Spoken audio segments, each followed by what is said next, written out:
youjaruba Ferjol 9 kilometer.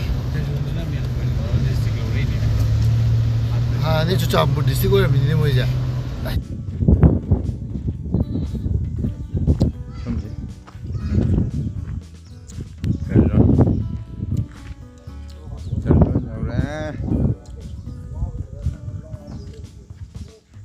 Ini Ferjol aja kau antar kisah ni aku khongchat ni Ferjol ni.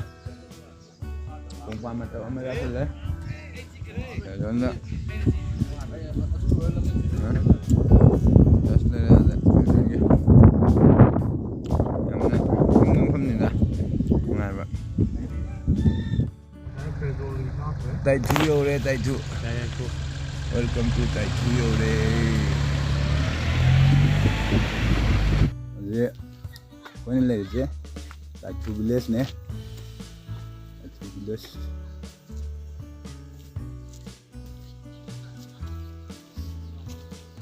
Apa tu cakera?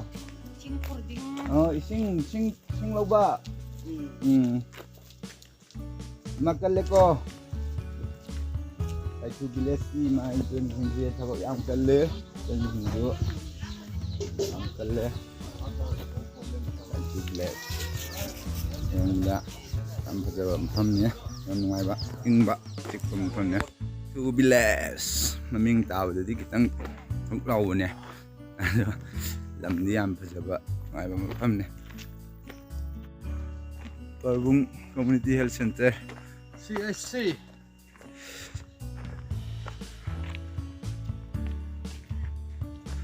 Tipaimukh Block ke Parvung Village orang. Ejana khoi Parvung CSC Health Center ne sing mathak ta ka khal lambi ma pan ji oidre moi gi jina khunje sing mathak ta ka khalaga le wa ju wa le je khoi ni chale jina village sip ki ma ki chale ne village gi thogi na ta thogi am sang ni wa ju wa le am sao e Parvung CSC hospital ni Koi pabung lagi tolak laga Tipaimukh tamna cali lambi ye ning thamda ni din ni do lambi ye pungcho chole kari ne chole no ni khangde sira horny boy team gi horny leader Welcome to Nungtulian malai kre sing ni pre kap le hoy lagi mau Amazon forest ni sangat dulu sih.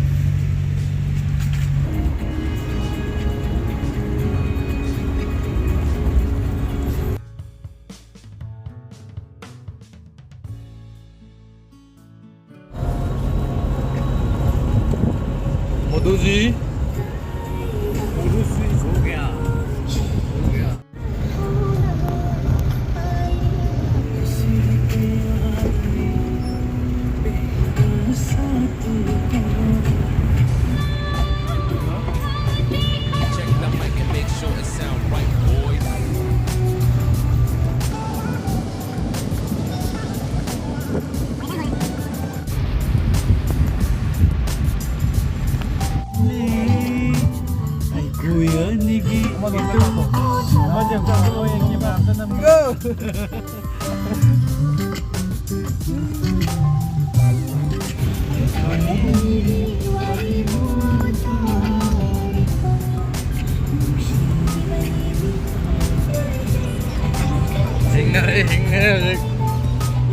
Tipaimukh pada ayam bayi film je sih. Motor tu je. Bagian driver di. Driver betul nggak hingga. Driver di hingga apa ya deh.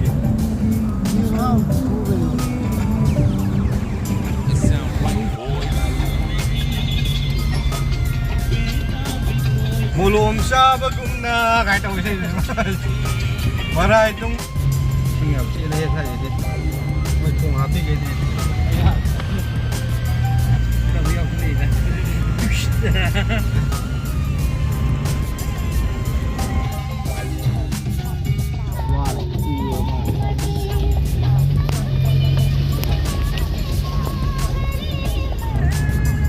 Sipikon. Bây giờ bạn có gầy thôi em kìm ra. Bay rồi.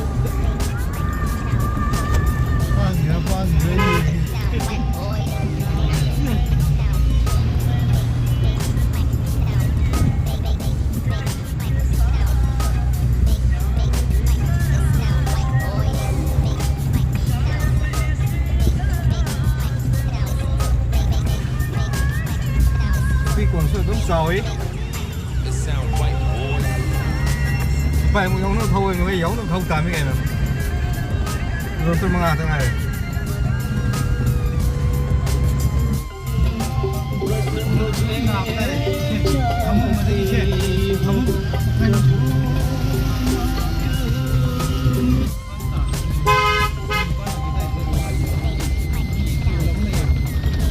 về tu Tipaimukh kanogi Mahadeva ke Kailash Singh le re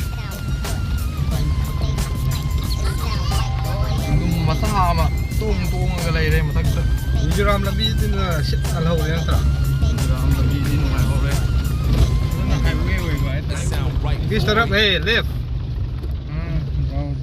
कहां पे जाना है लंबी नहीं फांगे ये ओए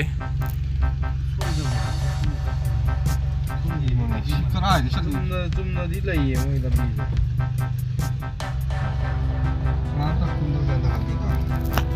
ꯁꯣꯝꯗ ꯑꯗꯨꯝ ꯆꯠꯂꯝꯗꯧ ꯃꯥꯜꯂꯦ ꯃꯐꯝꯁꯦ ꯃꯅꯤꯄꯨꯔꯒ ꯃꯤꯖꯣꯔꯥꯝꯒ ꯇꯥꯏꯅꯕꯒꯤ ꯕꯣꯔꯗꯔꯅꯦ ꯁꯤꯒꯤ ꯊꯣꯡꯁꯦ ꯂꯥꯟꯊꯣꯛꯑꯒ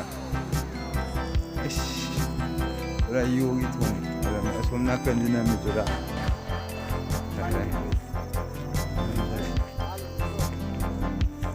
Bagi leite ko. Now sa. Ya.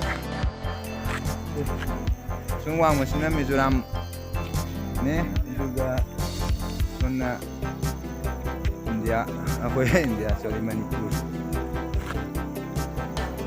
Ini luar aku di Manipur di boundary.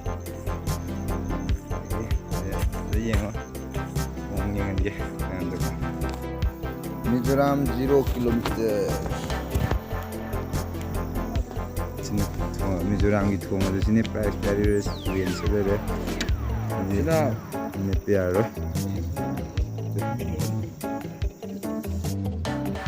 Mizoram Ay pare and Mizoram hills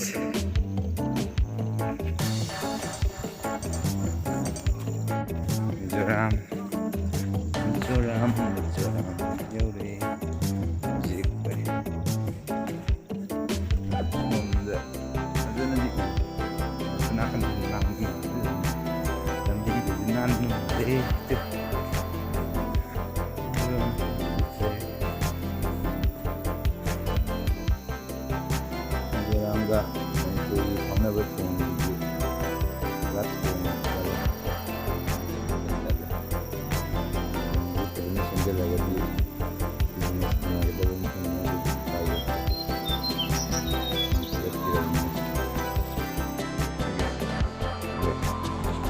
state चले जाना ये Tipaimukh road को कहीं पे भी लंबी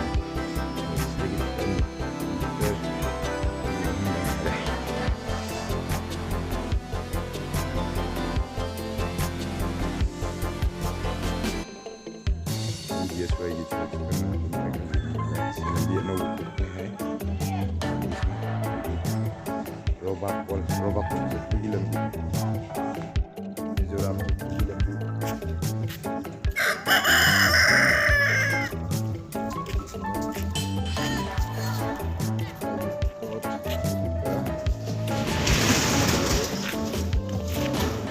lebih panggil lebih wajan sambil sini Sambil sambil